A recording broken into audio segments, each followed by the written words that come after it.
Si Sue at John C. ay dalawang batang babaeng pintor na magkasamang nakatira sa isang maliit na studio apartment sa Greenwich Village, New York City.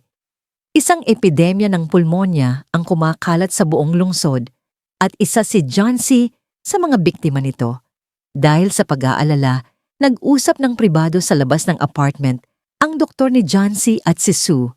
Sinabi ng doktor na isa lamang sa 10 pagkakataon ang tsansa ni John C. na mabuhay. Ngunit dagdag niya, mangyayari lamang yon kung nanaisin ni John C. na mabuhay. Isang bagay na pinaniniwalaan niyang wala na sa kanya. Tinanong ng doktor kung may bumabagabag kay John C. at sinabi ni Sue na pangarap ni John C. na isang araw ay ipinta ang Bay of Naples. Tinuligsa ng doktor ang ideya at sinabing dapat mas seryoso at makabuluhan ang dahilan ng kanyang pagnanais mabuhay, tulad ng pag-ibig sa isang lalaki.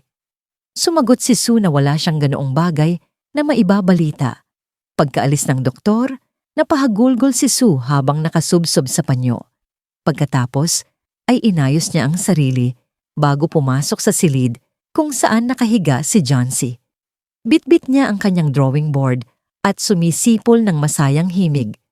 Nakatihaya si John C. at nakatingin lamang sa bintana, hindi gumagalaw.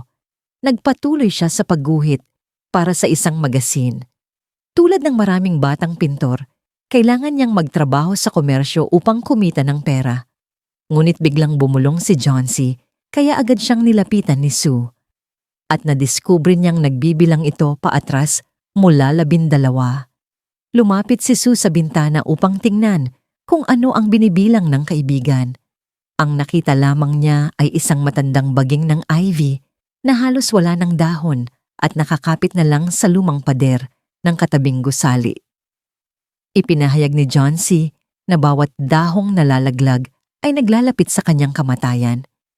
At kapag nalaglag ang huling dahon, mamamatay na rin siya. Tinawag ni Sue na kalokohan ang ideyang iyon at nagsinungaling na sinabi ng doktor na 10 beses na mas malaki ang tsansa ni John C. na gumaling. Hinikayat niya itong kumain ng sabaw upang makabalik siya sa pagguhit.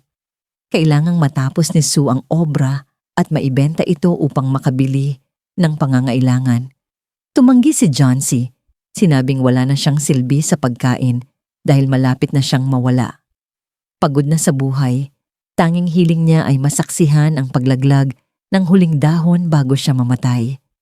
Pinatulog ni Sue si John C. at lumabas upang hanapin ang kanilang kapitbahay sa ibaba, si Ginoong Behrman, na madalas maging modelo niya.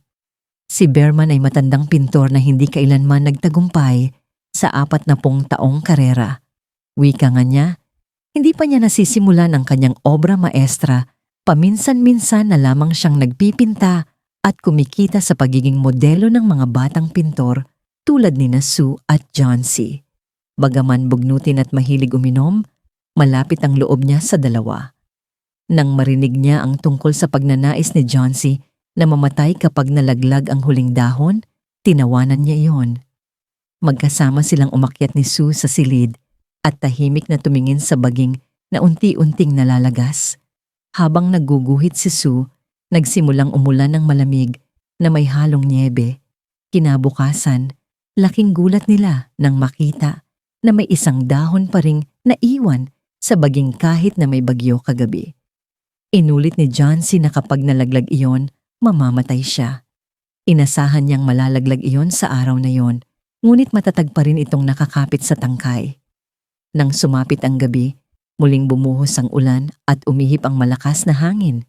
Sa ikalawang umaga, itinaas ni Sue ang kurtina at ipinakita kay John C.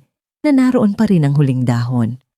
Matagal itong tumitig sa dahon, saka tila nagkaroon ng panibagong sigla. Sinabi niyang naging masama siya at itinuro ng dahon sa kanya ang kamalian ng pagnanais na mamatay. Humiling siya ng pagkain at salamin at nagpapatulong siyang maupo. Muli niyang binanggit ang pangarap na maglakbay sa Italia upang magpinta. Nang dumating ang doktor kinahapunan, muli siyang nakipag-usap kay Sue sa pasilyo. Ngayon, sinabi niyang may 50% tsansa nang gumaling si John C. Habang papaalis, Nabanggit niyang kailangan din niyang dalawin si Ginoong Bearman na tinamaan din ng pulmonya. Wala na siyang pag-asang mabubuhay ito. Kinabukasan, sinabi ng doktor kay Sue na wala ng panganib si John C. at tuluyan na siyang gagaling. Ipinahayag naman ni Sue kay John C. na pumanaw na si Ginoong Bearman. Natagpuan daw siya ng tagapaglinis ng gusali 2 araw na ang nakalipas. Basang-basa, nilalagnat at nagdurusa. Natagpuan din doon ang isang hagdan, isang nakasinding lampara, mga pintura, paleta at mga brush. Sa kabila ng lamig at ulan, lumabas si Bearman upang ipinta ang huling dahon sa pader. Sapagkat ang tunay na huling dahon ay nalaglag na. Tinawag ni Sue ang ginuhit na dahon bilang obra maestra ni Bearman.